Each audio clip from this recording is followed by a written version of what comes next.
صفحہ نمبر 115 ہے 110 ہے، حدیث نمبر 61، کتاب العلم کا باب نمبر 5، انشاءاللہ اس پر آج بات ہوگی۔ الحمدللہ والسلام علی عبادہ الذین اصطفیٰ،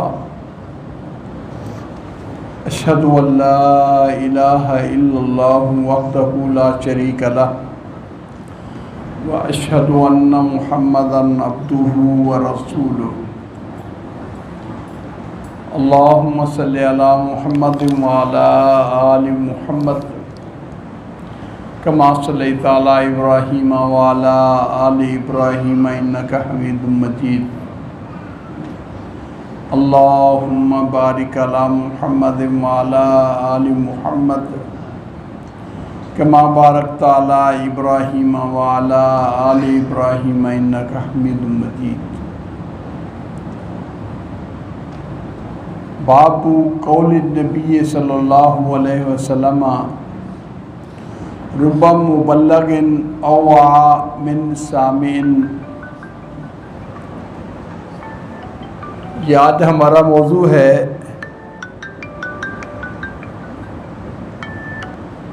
کہ بسا اوقات ایک آدمی دوسرے کو بات بتلاتا ہے،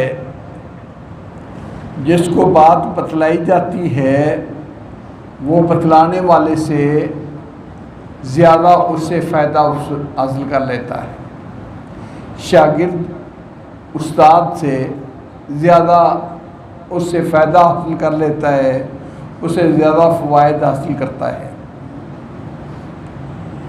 علم کا یہ باب ایسا ہے، کسی پر یہ نہیں کہ یہ فلاں پر انتہا ہو گئی یا فلاں پر جا کے اس پر یہ درجہ ہو گیا، بلکہ فوق کل ذی علم علیم۔ اللہ رب العزت فرماتے ہیں کہ علم کے میدان میں ایک سے بڑھ کر دوسرا ہو سکتا ہے، وہ زیادہ عالم ہو۔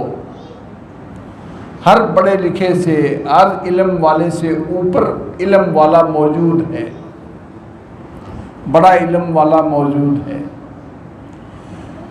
تو کتنے ہی ایسے آدمی جن کو بات علم کی پہنچا دی گئی، انہوں نے سیکھی، شاگردی حاصل کی، لیکن اللہ رب العزت نے ان کا سینہ کھولا، ان کے لیے علم کی راہیں، اس پر علم کے اوپر علم عمل کرنے اور اس علم کی نشر و اشاعت کرنے، اس ایک مختصر حدیث سے کئی مسائل اخذ کرنے کا اللہ موقع دے دیں۔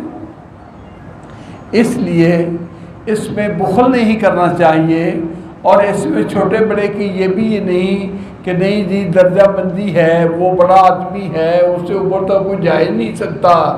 نہیں، بسا اوقات اللہ رب العزت چھوٹے کو زیادہ علم دے دیتا ہے، اور علم سیکھنے میں کوئی عیب نہیں رکھنا چاہیے کہ یہ چھوٹا ہے میں اسے کیوں پڑھوں۔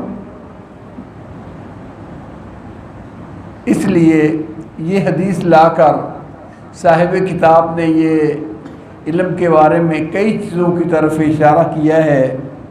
عن ابی بکرہ رضی اللہ عنہ قعد علیہ السلام علی بعیرہ وامسک انسان بختامہ اے بزمامہ ثم قال ای یوم ھذا فسکتنا حتی ظننا انہ سیسمیہ سوا اسمہ قال الیس یوم النحر قلنا بلی قال فأی شہر ھذا فسکتنا حتی ظننا انہ سیسمیہ بغیر اسمہ فقال الیس ذی الحجہ بذی الحجہ قلنا بلی قال فإن دماءکم واموالکم وآراضکم بینکم حرام کحرمتکم